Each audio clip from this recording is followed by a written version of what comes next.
everyone, and welcome to another episode of Herizen Voices. I am very excited to welcome the beautiful Marie to Herizen Voices this morning. Marie, welcome. Thank you. Thank you for having Thank me. you so much for joining us. We're so happy to have you here. Oh, I'm excited too.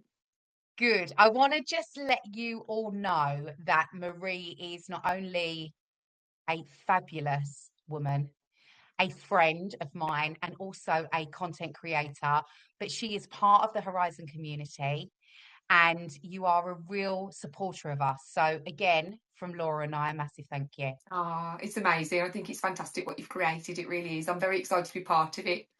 I also hope that you've got Yeah. translators on hand or captions so people can understand my accent. I love your accent. Oh, goodness gracious. Thanks. I love it. I love it. But yeah, no, we don't have the money for translators, so I'm sorry, you're just gonna have to keep I'll have to rewinding. try and talk slowly. Herizen Voices is very much about real women, real lived experiences, and I think a place to start would be really at the beginning Mhm. of your journey with breast cancer. You are a breast cancer survivor, Yes. and I had the pleasure of watching you parade down the Breast Cancer Now catwalk fashion show last year.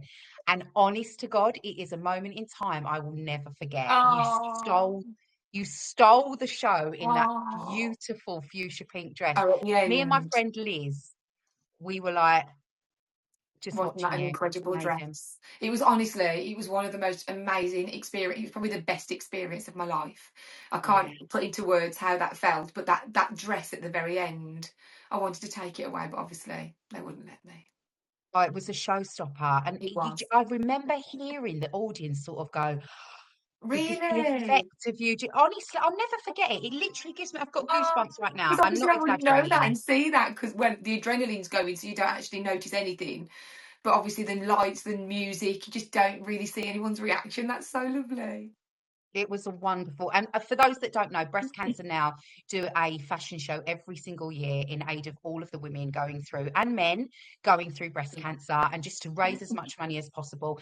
And all of the catwalk models are survivors or are going Absolutely. through All breast going through cancer it at that time. currently. Yeah. That's Absolutely. just So amazing thing. actively in treatment, weren't Oh they? God, Some of yeah. them. 100%. Yeah. There was one particular lady who was actually quite poorly at a few of the things that we did in like prior to that, like the Yeah. rehearsals and all that stuff. And there was another lady actually that came straight from chemo to have a photo shoot. I never cease to be blown away by Phenomenal. how fantastic and incredible Phenomenal. people are that go Yeah. through this. It really was, and it was a really emotional experience, and I was in floods of tears trying to, like, bite the inside of my mouth to not cry because I just wanted to be in the moment, Yeah. but you couldn't help it, and I Yeah. remember hearing your gorgeous husband behind me, and he was, like, on his feet, just going crazy.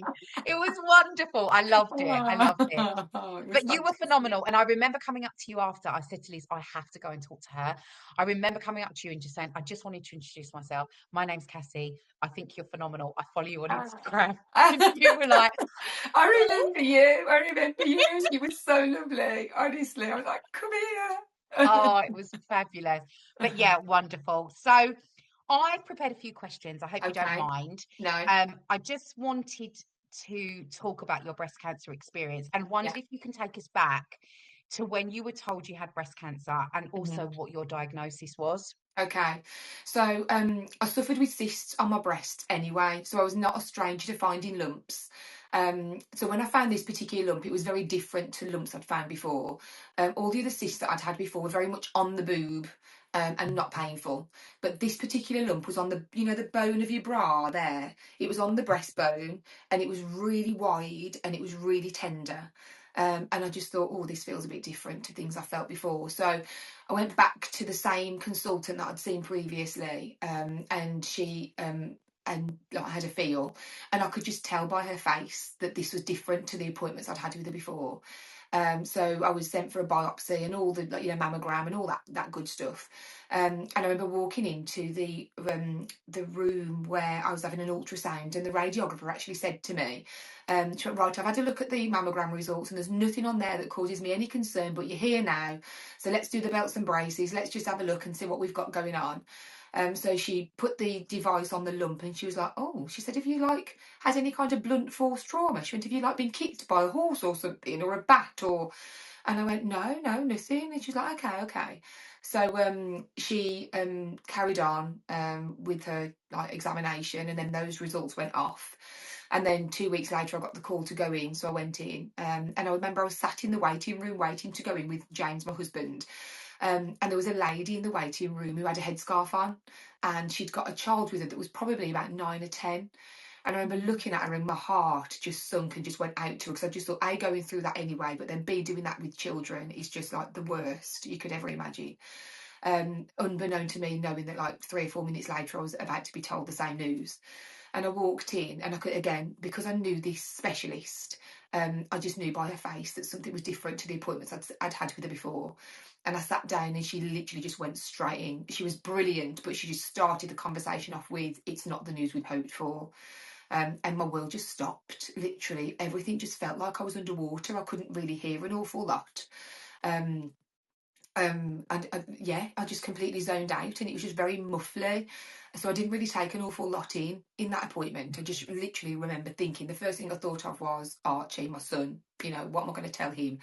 All those, and which I can say now that we're irrational, but actually they're not irrational. Where I'm thinking, am I going to see him grow up? You know, I'm due to get married. Am I going to get married? Because we'd had to rearrange the wedding 2 or 3 times as a result.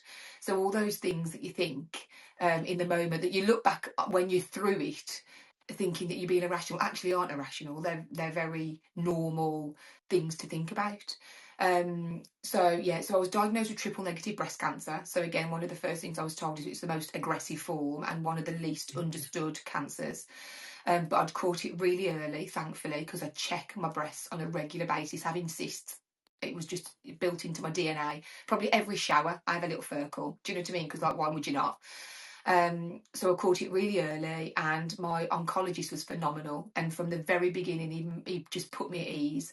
And I remember asking my specialist, who I'd seen a number of times before, am I the breast surgeon who had seen the cyst, not the oncologist. I'd asked her, you know, should I be worried? And she said, well, I'm not. And I said, well, if you're not, then I'm not. She said, this, you know, we've caught it really early. I'm really confident with our treatment plan. So we just need to focus on getting you better.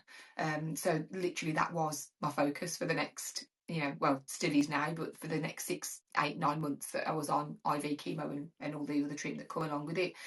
But yeah, it was just, you know, it was a like world stopping moment. It was, you know, it was a kind of yeah, a life defining moment. And those words, it's not the news we'd hoped for, they're just etched. They're words I'll never forget. Yeah, absolutely. It just, yeah, it renders me speechless because Mm. as when you speak, I'm straight back there, and it Yeah, just, absolutely. It does, doesn't it? I welled up a couple of times just talking, because you can if you allow yourself, I think. And I think yeah, anybody that's going through anything like this, if you don't allow yourself to, do you just don't let yourself do that. You don't go that far into it, you don't think that deeply. But there are moments where you talk about it, or where you're having a bit of a, you know, a bit of a pensive moment about stuff, and you just can't help yourself, and you're yeah, just back in that chair, aren't you? I could totally get it. absolutely. I just wonder with time if that gets further away. You know, Mm. I'm sort of it'll be like 2 years, solid years in Yeah, May yeah, since chemo, since yeah, everything sort of finished yeah, with active treatment. But yeah, it still feels yeah, like it was yesterday. But yeah, I've got a grip on it. But you're yeah, absolutely right. If you allow yourself to go there, and yeah, I also think it gives you, because you know what it takes to get through it, yeah. gives you so much more empathy for another woman Mm, or man absolutely. or Yeah. child that is Yeah. going through something that I didn't have before. I had Yeah. empathy, Yeah. but the level of understanding that we Yeah. now have, your heart literally It aches, does. It does. you And know? that's fine though, because I think you have to go through it to really get it. You have to, Yeah, because like, oh, and like, even I always say to friends and family, I would much rather be the one that has it than having yeah, someone close to me have it.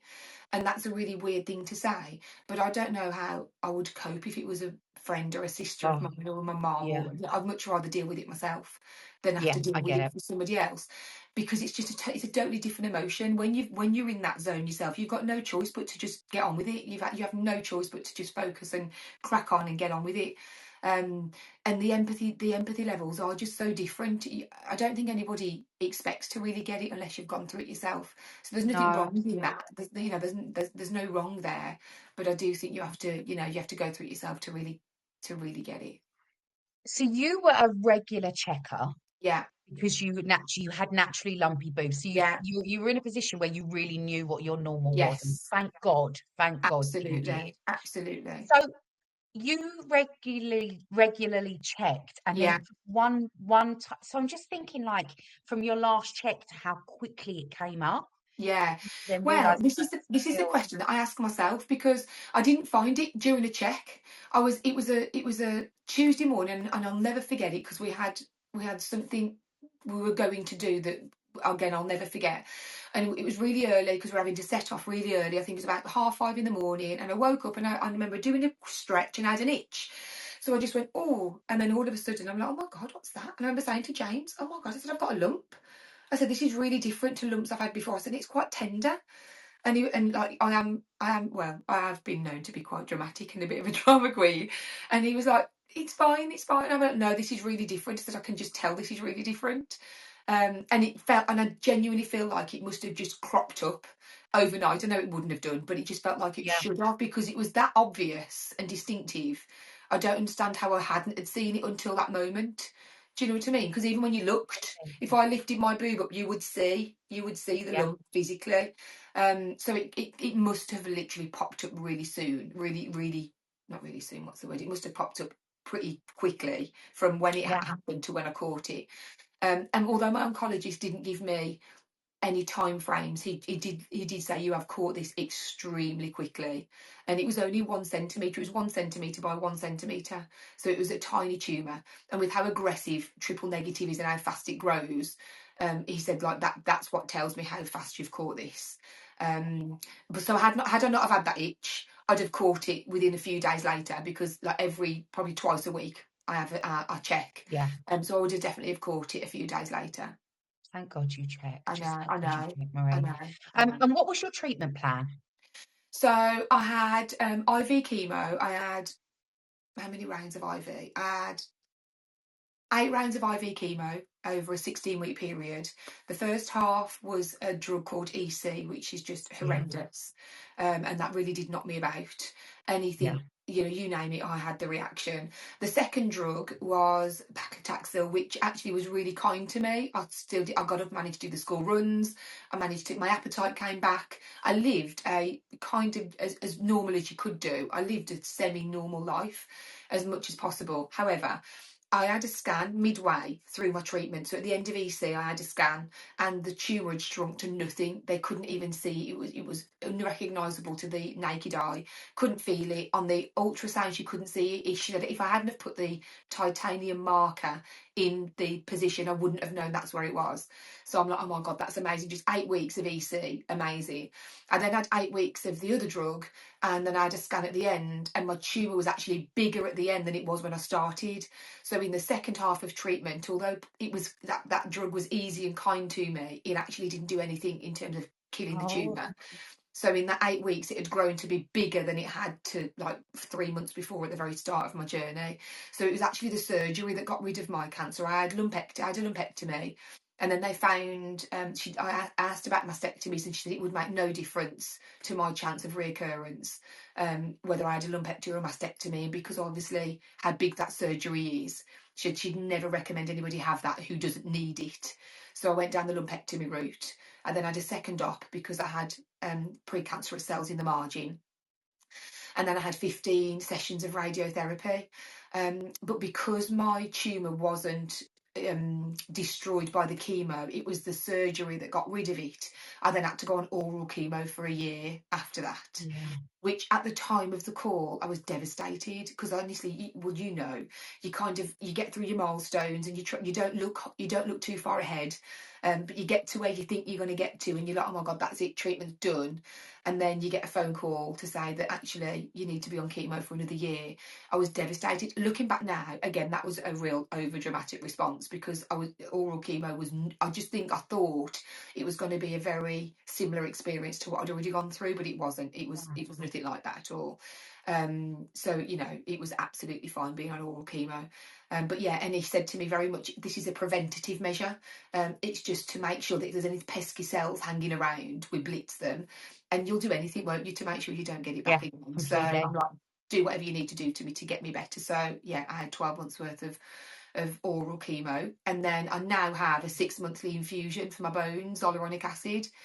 Yeah, So that protects your bones. It doesn't stop any cancerous cells happening, but it means that if you do get them, then it prevents them going to the bone, and it also helps regenerate your bone marrow and your bone density and all that good stuff as well.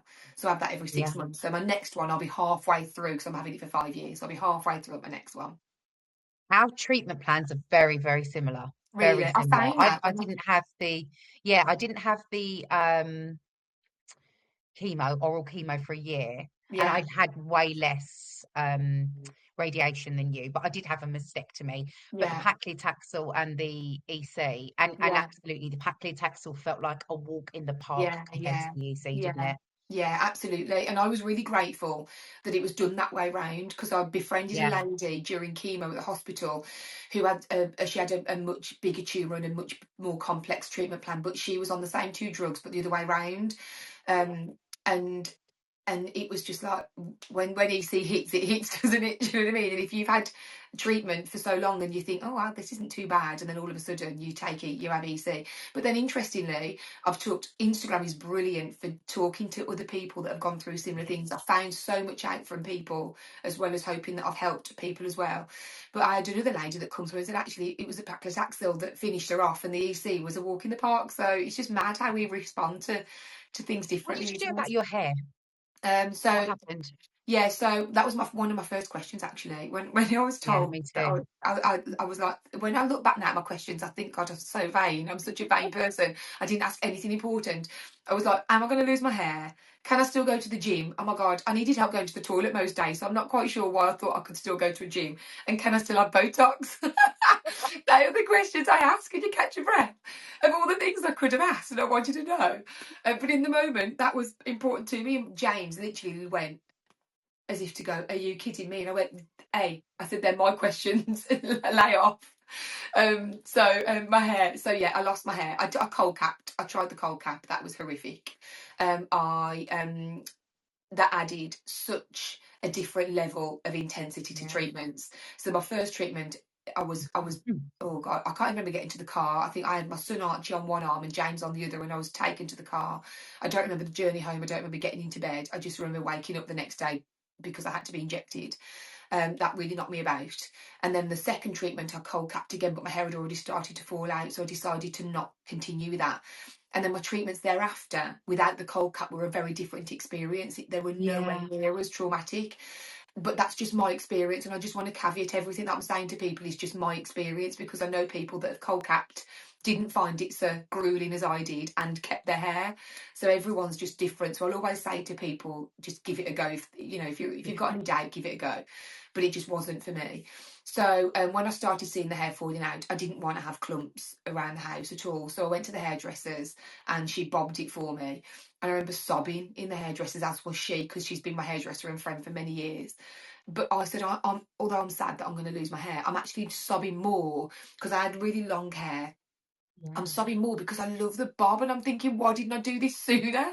Why didn't I chop it all off before? So I've only got like 6 weeks to enjoy this amazing hairstyle. So I said, this is goals. This is my aspiration when my hair grows back, to like kind of get it to this. So she What a bobbed it. silver lining, though, in a really difficult Yeah. time, Oh that you were God. like, why didn't I do this I know. sooner? And I think that is my personality though. I try to Yeah, I love it. find, our family get through things with sarcasm and humour, and I had the mickey taken out of me a lot for different reasons. But that is my way about trying to deal with things. I just feel like that you've got to try and find something in it that just takes Yeah. away that intensity. So then she bobbed it. I loved it for probably about 3-4 weeks, but then it started to thin. So my sister, who used to be a hairdresser but isn't anymore, I got her to come round with the clippers, and she just took the lot off. And that was Yeah. that was a lot harder for everybody else than it was for me. She found it really hard. She said she managed to hold it in, but she got in the car and sobbed all the way home. And then Archie, that was probably, if you had to ask me, the moment that if I saw Archie struggle with it at any point, when was it? It was that moment. He just sat at the bottom of the stairs, and he was clearly upset, and it went really quiet when my sister was doing it. And I asked him, "Do you want to be here?" And he did. So James went and got 2 other chairs and sat next to me. So whilst she did my hair, she went and she'd give Archie a bit of a, not a skin fade, but did a bit of him, and then she trimmed James's beard. So we all had a bit of a trim on that day as well. But then within about 40 minutes, an hour, he was making songs up, calling me Baldilocks. Do you know what I mean? So it was it was momentary. But yeah, Yeah. I had to get it gone. I had to get it gone because I just knew that it was going to fall out, and I didn't want that. And it was going anyway. So why keep hold of it if it was going anyway? Just Yeah, and I leave it think you off. take a sense of power back, it's Mm, like you're back in the driving seat. I'm going to yeah, decide what happens to my hair, so I'm yeah, going to take it, yeah, not exactly. you. Exactly. Yeah, And I do think you're right. It's a very individual experience. I had a great response to the cold cap, and I really advocate for women yeah, doing it because I just yeah, think it is an individual experience. It needs to be tried, and you can get great results if you yeah, can do it. But I do completely understand that a lot of the trauma that I still feel now is yeah, associated to yeah, the length of the experience, yeah, how it felt, yeah. And it's I funny get because it I completely. suffer with migraines a lot, and I used to use that forehead, and I can't use Oh, that now because no. that gives you the cold sensation on your head. There's a few things that you just associate with it that are just like, no. There was something else, I can't remember Yeah. what it was, but I remember just saying it was like the cold cap. And it's mad how it takes you back to stuff. But like I said, and a bit of that was my own stupidity because obviously you've got ratings on the cold cap. And I just said to her, just crank it up. I said, it's going to be freezing anyway, just crank it up. So it was on the Mm, highest, and that knocked me about. The second time I did it, it was on the one that they recommended, and that was far more bearable. Had I done yeah. it more bearably the first time, I might have persisted, but because my hair started falling out anyway, I did to the point to put Yeah, myself it through it. takes it takes a lot, and it does add so much to it. I got through it through sedation. Yeah, That's the only way that I could do it. I really. just was sedated. I was a little bit all Yeah, over the place. I would just try and sleep. But yeah, even now, like I go back to the ward to have my monthly injections and my bone infusions, yeah. and if I see it out of the corner of my eye, it Yeah, literally makes me yeah. shudder. Well, it's interesting you say that because when I had it on, when I went to the bathroom, I wouldn't look in the mirror.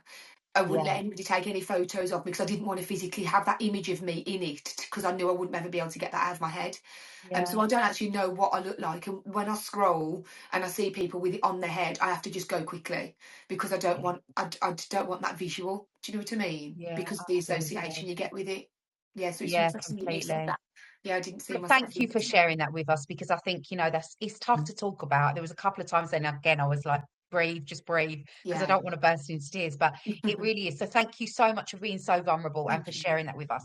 One of the things I wanted to talk about was obviously many breast cancer treatments, they can bring on early or sudden menopause. Mhm. How did menopause affect you physically and emotionally? And were you put into a medically induced Yeah. menopause? How did it happen for you? I was.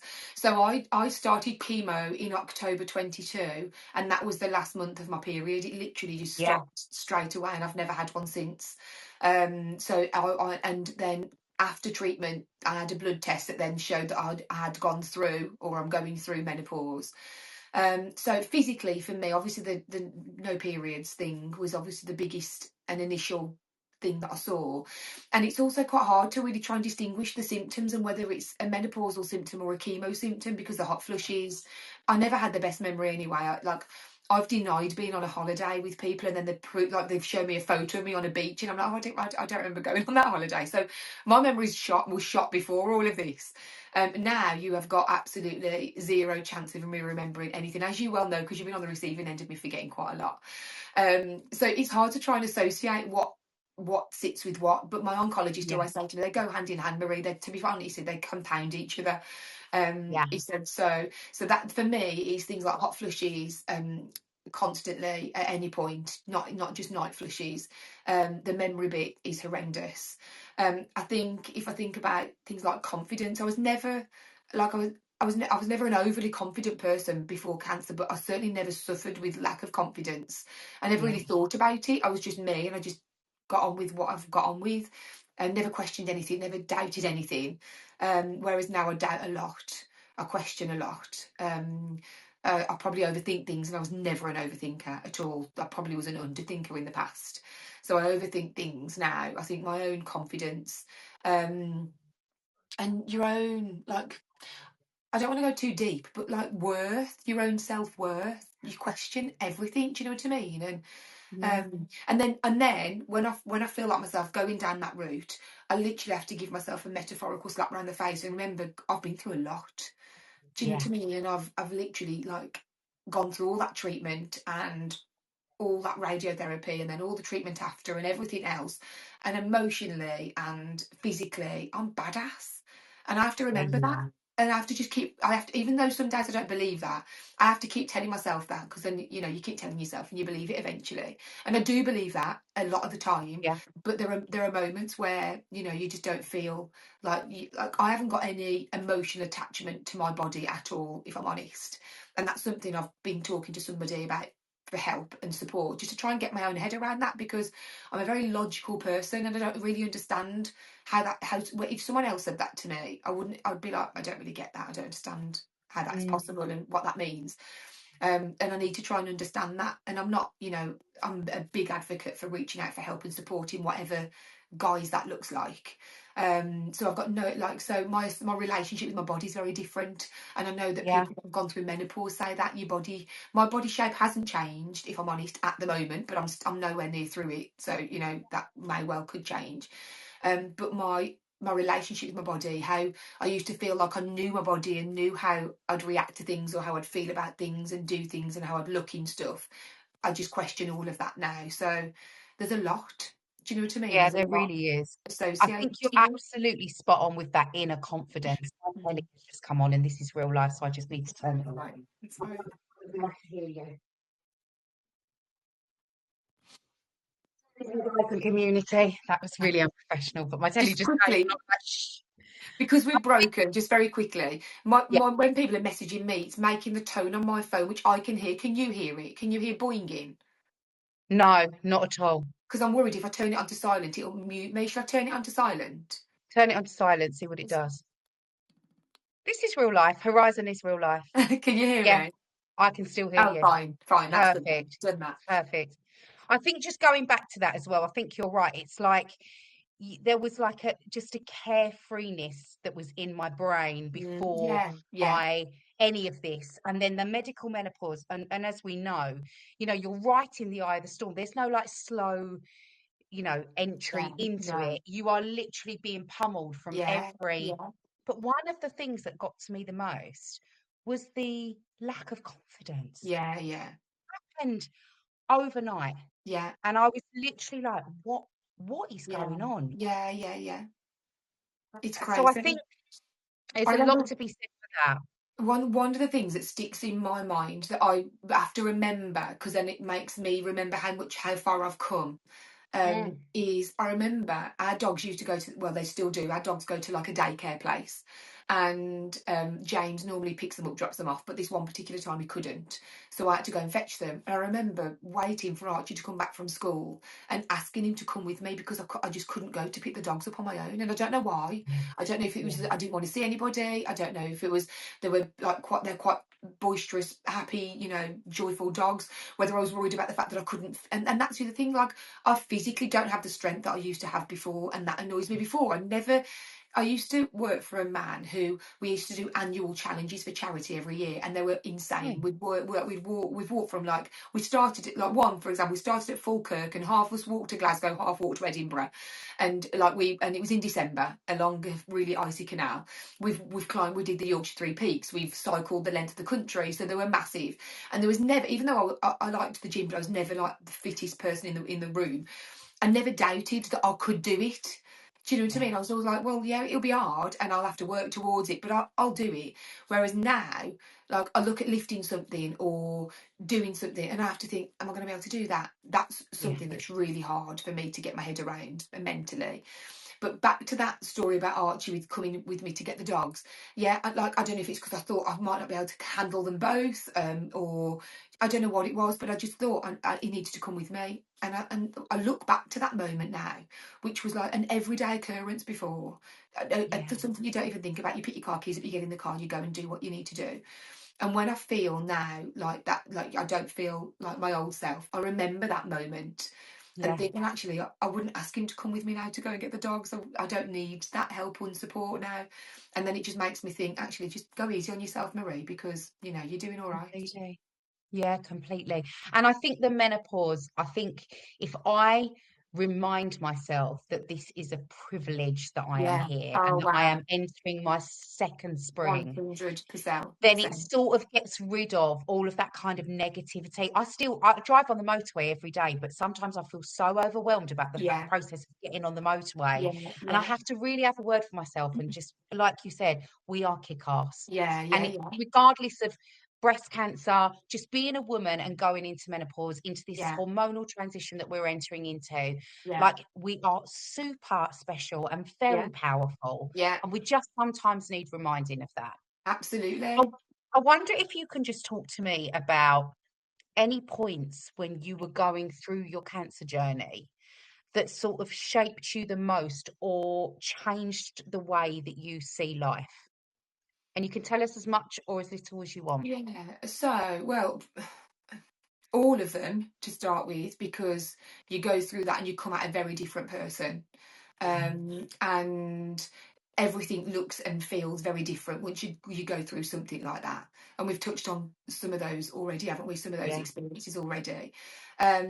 I think so. One pinnacle moment that sticks in my head, when I was going through treatment, at my hospital did a little group called Breast Friends, and it was a community of people that were either going through treatment, gone through treatment, and what have you, to get together once a quarter, tea and biscuits, have a chat, and they'd have a specialist there each month, a bit like Herizen, for example, where you'd have an access to a specialist and you'd learn things and you could ask questions in a really safe space, and it was great. And I loved it. And I was the only person, excuse me, that attended that was on active treatment. Everybody else around that table had gone through it and were through the other end. And there was a degree of, there was a lady there that was a year past chemo. There was a lady there that was 19 years past, and she was still going to these Breast Friends meetings. And for the first few, it was great. And I took a friend along with me again, just because I didn't want to go on my own. I took a friend along with yeah, me. And this one particular session, I think it was my third one, there was a lady in there that hadn't been in there before. And we were chatting away. And there was this lady, there was like a lady talking about nutrition. There was a nutritionist up there talking about healthy eating and what, all that good stuff. And she asked a question about like what is there anything that sticks in our mind around going through treatment, around nutrition and stuff, that we either learned or we've carried, that they've carried on doing ever since. And this lady who was 19 years past treatment turned around and said, she said, I haven't got an answer to relate to that, but I have got one thing to share that sticks with you. She said, I wake up every day and I wonder if today's the day it's coming back. And she was 19 years in. And it was yeah, at that moment that I decided that that group wasn't for me, because I yeah, hadn't thought of that until she said that. It hadn't yeah, registered to me that I might wake up every day wondering if today's the day it comes back. And I didn't need people putting those things in my head. I didn't need that at all. So I decided that group wasn't for me, and it was a shame really, because I got so much from it. But it's like self-preservation. Do you know what I mean? completely. And there was a number of things that happened during treatment that you realise you have to make decisions about. And I, like, God, if there's a party going on there, if there's a lunch, someone says anyone free for breakfast, I mean, I'm that Yes, person. Yeah, I'm there. But like, there's things that happen where you have to make decisions that probably aren't decisions that you would have made before, but that you're actually making decisions just to protect yourself. And that was, self-preservation was a big kind of eye opener for me during that.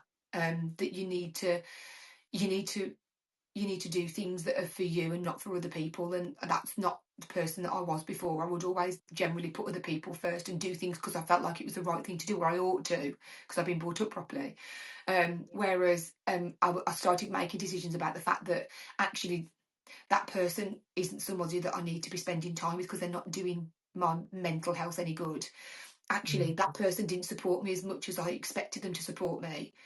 And I'm really hung up and sad about that. But I've got to let that go because that's about them, not about me. So Yeah. there were very defining moments around there where you have to let stuff go just to be able to deal with the next 10 minutes that you're going through, because I didn't look too far ahead because I couldn't. I just literally got through the next hour and then celebrated the fact that I had. So yeah, that was a very kind of that was a defining moment for me, realizing that, and that things would be very, very different. um Fear of the unknown, just Yeah. not knowing what's to come. Again, you used the word carefree before, and that's a perfect way to sum it up. You skip through life fairly carefree without even knowing that you feel that way. You don't know you're feeling it. You don't think, God, everything's So great. ignorant. You So are, aren't you? ignorant. And you go Yeah. through things, and like, and this isn't me belittling things that people go through, because today still people come to me and say, I can't believe I'm moaning to you about a bad day at work. I'm like, but that, and as brutal as this sounds, your bad day at work is my cancer. That's your big thing. Therefore, that is worthy of all the emotions that come with it for you. Do you know what I mean? And one of my biggest bugbears is when people play their issues down, no matter how trivial they feel they are. Because I'm like, don't. And on here, you see people. I'm like, don't ever play it down. Like, that is your big thing. But that whole, I look back, and things that were big deals to me then now are just not at all. You know, they're just things that you would just, they don't even register on the radar. So I'm grateful for that, actually, because that perspective brings a fresher look on things, and it also means that you don't obsess over a load of things that before you'd obsessed over or worried about. You kind of get to decisions a lot quicker, and you get to situations a lot quicker. Yeah. So that was definitely a big thing, the fear of the unknown, and then just that the whole perspective thing, really putting stuff in perspective. Absolutely. Yeah, Yeah. I make you right. And I think as well, you have a choice to make, right? You've gone yeah, through this absolute, for want of a better word, shit storm that yeah, is going to yeah, change you forever. yeah.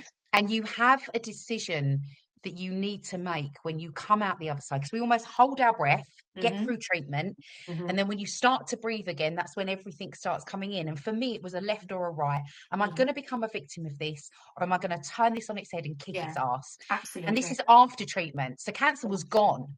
Yeah, The life after is where the hard work and the graft isn't it starts, just? right? Isn't it just?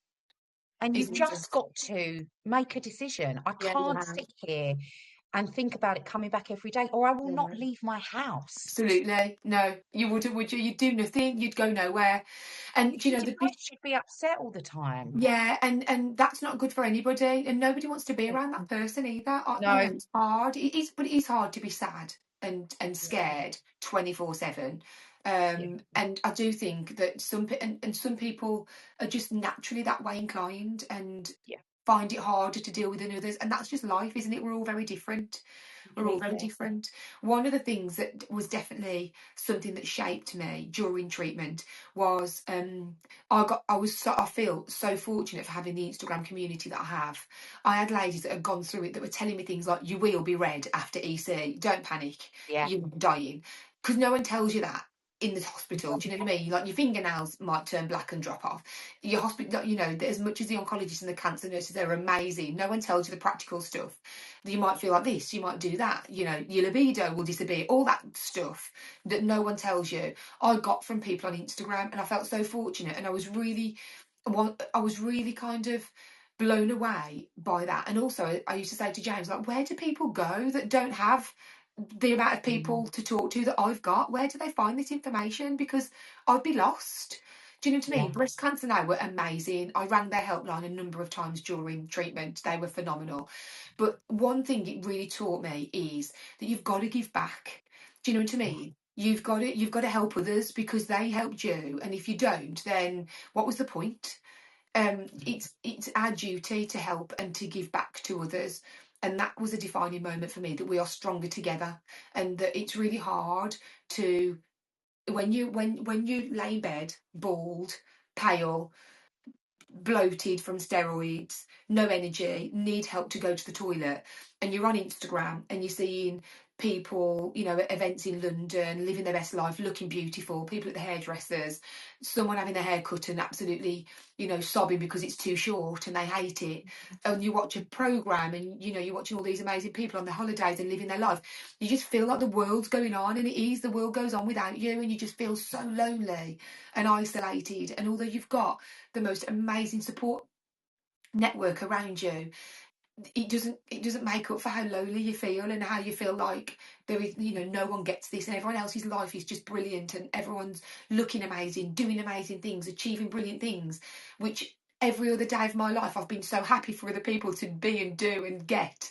But when you're sat in bed and you're just feeling all those things yourself, it's an extra layer, isn't it, of Yeah, emotion, and kind of sadness that you just. And yeah, so that definitely. my point is, we are stronger together because you're not on your own and you're not the only person going through that, and I won't be the only person that will have felt that. And I am Yeah, conscious of that now when I'm bobbing along, chucking my tops off and like trying my jeans on and zhuzhing my hair, that there's people that feel shit. And I don't want to make people feel any shitter. I want people to feel good and give people hope and inspiration that, you know, you will get through it and you can feel good again about yourself and you will feel good again about yourself. So I think, yeah. you know, for me, it's you've got to give back 100%, because if not, you've done it for nothing. What coping strategies, habits, or sources of support helped you navigate both cancer recovery and the challenges of the medically induced menopause you were put into? Well, so I'd say, so I've already mentioned breast cancer now, but they were a huge help to me. Their helpline was massive, you know, ringing up and just asking bits of advice here and there. And then Yeah, my Instagram community as well, I've mentioned them, you know, just again, having like a wealth of information. But in terms of like coping strategies, one of the biggest things that I did was I had to break down my treatment. So rather than look at my treatment end to end, like look at this 4, 5, 6 month journey, which was overwhelming and massively daunting and felt really unachievable at the time, I broke it down to like one treatment at a time. So I'd focus on that treatment, get that in the bag, and then look at the next one, then get that one in the bag, and then if you do that, before you know it, you look up and you're kind of near the end. Whereas if you look at it as an end-to-end process, it's just way too overwhelming. So you need to, just like anything in life, just break it down, and it never really seems such a big task. So that was definitely a massive coping strategy for me. And one of the other things I did as well to kind of keep my head sane was on chemo days, I used to get dressed up. So I'd put makeup on, I'd put a headscarf on or a wig, depending on how I felt. I'd get nice clothes on just to feel good about myself, because actually most of the time that was probably my only day out over the yeah, period of treatment. So that was something that I used to do that kind of like got me ready for chemo, and I just felt like I was bigger than chemo on that day. So that really, really helped. Obviously, family and friends, go without saying. And then in terms of something else, one of the things, so like technology, so for menopause for me, well, the biggest, well, barring the memory thing, the hot flushes are the bit that for me that are quite unbearable. So I've always got a fan in my bag, but it's not always appropriate or easy to get that out. So I looked at a load of different technologies, and I was really, really lucky to be able to work with a certain company that have created this device that's got a cooling pad in it. So when I feel a hot flush coming on, I press a button, that pad under there freezes, which hits your pulse, and then that literally sends a message to your brain to say, actually, I'm not that hot, and then your body naturally starts to regulate the heat and kind of bring you out of your flush. So like just like really looking at what's out there as well that can yeah, physically help, just to make your life a bit easier, because you've already been through a lot, you've already been through yeah. enough. That if there's anything out there that means that you actually don't have to suffer as much as what you have already, or it just makes your life a bit easier, then I'm all for that. Um, and then I mentioned earlier, just talking to people. I'm a big believer that, a problem shared is a problem halved.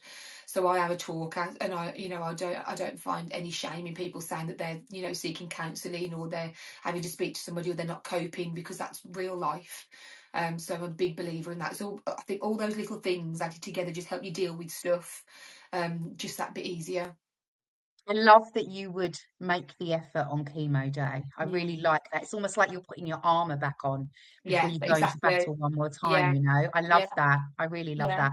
And I think you are so right. And I know we touched on it earlier before we had our technical difficulties, but the community on Instagram is like no other. It really Hmm. is. And I used to feel confused about how I could feel so much love for people that I'd Yeah, never never met. know. Yeah. But just sometimes those messages that catch you unawares when you Yeah, really need it. yeah, And I used to say to them, people used to say, Cassie, thank you so much for sharing. And you don't know what you've done for me. And I was like, you guys are yeah, healing me. yeah, You're you're healing exactly that. all of this, Yeah, yeah, So yeah, just totally. absolutely unbelievable. Does the calling, Yeah. does it work? Yeah, yeah, it really does. It heats as well. I've never Actually. actually used the hot function, obviously. Yeah. Oh, hang on, I've just turned the hot function on. Don't have But a yeah, hot it flash on really me. works. It's so good. So like your pulse and somewhere in your neck are your two biggest receptors. You know when you're hot and your mum used to Yeah, tell you to run your wrist under the tap. Well, it basically does that same effect, but without having to go to water. It's really good. that's It's really good. amazing. That is amazing. I'll get the details from you Yeah, about yeah. that, and I will It's share they're that a in the app. startup company. It's like a completely new innovation. Yeah, it's amazing. That's wonderful. That is Mm. wonderful. I'll definitely grab the details and we can Yeah, share that in the app for anybody. fabulous. Um, we have so many breast cancer survivors and women that are going through it in the app already. So I just feel like this Horizon Voices has just been that extra special hug that they need, because I know that they're going to watch this, Marie, and I know that they're going to feel a benefit from your words. So just thank you so much for being honest. Before I let you go today, what advice or words of reassurance would you give to a woman who is going through breast cancer treatment and is also worried about the impact that menopause will have on their body and their well-being? Have you got any words for us? Yeah, I have. So when I was going through treatment myself, I had two mantras that I literally just kept coming back to 100 times a day. And the first one was head down, crack on. Because what choice do you Mm, have? You've got to get there. You've got no choice but to get there, and it's going to be a really crap ride getting to there. yeah, But if you just get your head down and you crack on, then you're focusing on that and not putting any more energy and effort into other things that aren't driving you to exactly where you want to be. So that's one of my biggest mantras. My other second mantra was brighter days are coming, because I had to believe that. I had to believe that brighter days were coming, and it was almost like it's over there and I can't quite reach it yet. I can't quite get there, but if I keep my head down and I crack on, I'm getting closer and closer to that light every single day. And they were my two mantras that I really, really swore by.